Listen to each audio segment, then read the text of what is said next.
मुसाफ़िर जो वाक़ियो आहे ॻोठ में आयो। ॻोठ वारनि खे चवणु लॻो मूंखे मानी बि खारायो, राति बि हिते रहायो। ॻोठ वारा चवणु लॻा मानी जाम खाराईंदासीं पर रहणु न ॾींदासीं। चई वरी ईअं छो? चई अबा महिमान खे रहाईंदा आहियूं पोइ ॻोठ जी चोरी कंदा आहिनि, तंहिंजे करे सॼे ॻोठ खे असां कोट ॾिनो अथसि। साम्हूं मन ठहियो पियो थी, गर्मी जी मौसम थी, हिते वञी सुम्ही पियो। मुसाफ़िर अची सुम्हियो मना ते, अख सां लॻी त गॾह जूं हींगा शुरू थियूं। घणो इंतज़ारु कई त मन गॾह बस करे, पर सॼी राति गॾह हींगा कयूं, मुसाफ़िर खे निंड ई न आई। सुबुह थी ॻोठ वारनि खे चई वेली तव्हां भला माण्हू न आहियो। चई कीअं? चई ॻोठ में महिमान खे रहणु न ॾींदा हो, पोइ बि ॻोठ जा गॾह त बंदि कंदा कयो। सॼी राति गॾह हींगा कयूं, मूंखे निंड ई न आई आहे। ॻोठ वारा चवणु लॻा अबा असांजे ॻोठ में को गॾह ई कोन्हे को। चई बाक़ी हींगा किथे हूं?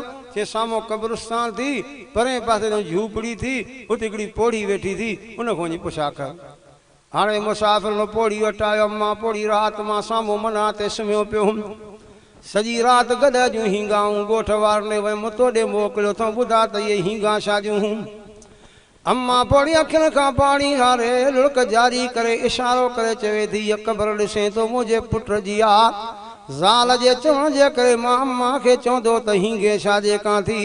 ख़ुदा जी कुदरत आहे, जंहिं ॾींहं खां जो मरी वियो आहे रब खे राति जो क़बर खां कढाए करे सॼी राति जो गॾह जूं हींगा कराईंदो रहंदो आहे।